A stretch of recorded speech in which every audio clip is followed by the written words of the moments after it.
From political shakeups to economic shifts, global conflicts to domestic policies, there's no shortage of headlines shaping the world today. In this report, we'll break down the latest developments, from Donald Trump's latest political maneuvers to the Vatican's update on Pope Francis's health. We'll also cover major policy decisions affecting education, national security, and even the price of eggs in the U.S. Stay tuned as we dive into the most pressing stories you need to know. Donald Trump has declared victory over New York's congestion pricing plan, celebrating the decision with a mock Time magazine cover depicting himself wearing a crown. Posting on social media, Trump proclaimed, "Congestion pricing is dead. Manhattan and all of New York is saved. Long live the king." The now-canceled program would have charged drivers $9 to enter parts of Manhattan, with the goal of easing traffic and generating revenue for the Metropolitan Transportation Authority. The federal government initially approved the plan, but the current administration withdrew support, arguing that the tolls were primarily a revenue-generating measure rather than a congestion reduction strategy. Transportation Secretary Sean Duffy defended the decision, calling the plan a slap in the face to working-class Americans and small business owners. New York State officials, who supported the measure as a means to fund public transit, are expected to challenge the administration's move. The U.S. Department of Education has revoked over $600 million in teacher preparation grants, citing concerns over training materials and recruitment methods. The department claims that affected programs included content on critical race theory, diversity, equity, and inclusion, social justice activism, and discussions of white privilege. Additionally, some recruitment strategies were flagged for explicitly or implicitly considering race. The move affects professional development programs focused on cultural competence and classroom equity. The department stated that efforts to address systemic inequities and promote culturally responsive teaching factored into its decision to revoke the funding. The Trump administration has ordered the Pentagon to prepare for an 8% budget reduction annually over the next 5 years. A memo from Defense Secretary Pete Hegseth outlines the cuts, which will exclude military operations at the U.S.-Mexico border, nuclear weapons modernization, missile defense, and the acquisition of submarines and drones. The administration also plans to identify thousands of probationary Defense Department employees for termination. This process will be overseen by Elon Musk's U.S. DOGE service. While service members will not be affected by the budget reductions, many civilian employees, including veterans, could be impacted. Hegseth described the directive as a necessary step in Trump's national security strategy, stating, "The time for preparation is over. We must act urgently to revive the warrior ethos, rebuild our military, and reestablish deterrence." Congress is expected to push back against the proposed cuts. The Vatican has confirmed that Pope Francis is battling pneumonia in both lungs, along with asthmatic bronchitis.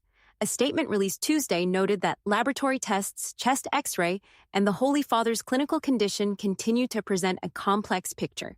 Despite the diagnosis, the 88-year-old pontiff remains in good spirits and has expressed gratitude for the prayers he has received. Previously, he was diagnosed with a polymicrobial respiratory tract infection, indicating multiple infectious organisms in his lungs. Donald Trump has criticized Ukraine after President Volodymyr Zelenskyy called it a surprise that his country was not invited to Saudi-hosted talks aimed at ending the war with Russia. Trump expressed disappointment at Ukraine's reaction and appeared to blame the country for the war, stating that they should have never started it, and they could have made a deal earlier. Meanwhile, Russian Foreign Minister Sergei Lavrov met U.S. Secretary of State Marco Rubio in Riyadh for high-level negotiations. The discussions marked the first such meeting since the war began. Lavrov firmly rejected any peace deal involving NATO peacekeeping forces in Ukraine, an idea previously floated by European NATO members. Zelenskyy responded to the talks by accusing Russia of spreading falsehoods and insisted that Russia must be pressured for peace. When asked about Ukrainian concerns over their exclusion from negotiations, Trump remarked, "I hear that they're upset about not having a seat. Well, they've had a seat for 3 years and a long time before that. This could have been settled very easily." President Donald Trump has signed an executive order directing the government to expand access to in vitro fertilization and lower its costs. The order tasks his domestic policy chief with proposing policy recommendations within 90 days to protect IVF availability and reduce financial barriers. While the order does not specify how the cost will be covered, it aims to ensure reliable access to IVF treatment, including by easing unnecessary statutory or regulatory burdens to make IVF treatment drastically more affordable. Currently, most states do not mandate insurance coverage for IVF, leaving many patients with out-of-pocket costs ranging from $12,000 to $25,000 per cycle.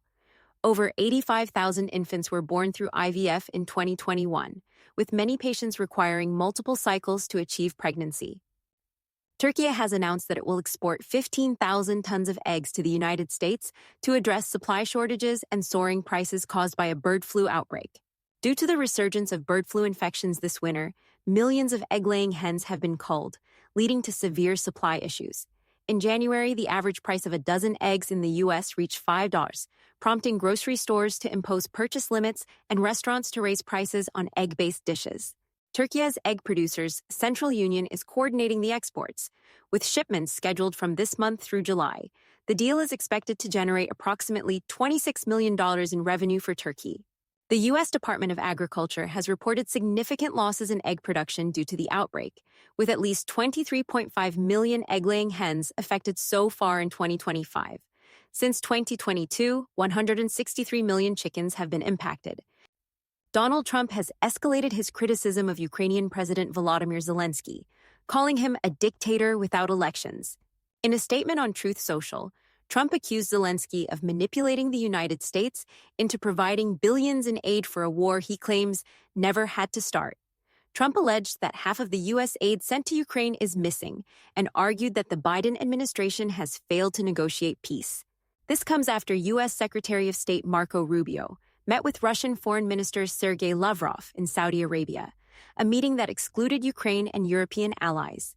Zelenskyy condemned the talks, arguing that the U.S. was helping Russia evade diplomatic isolation. Additionally, reports indicate that Zelenskyy recently refused to sign a $500 billion mineral resource agreement with the U.S., citing a lack of security guarantees.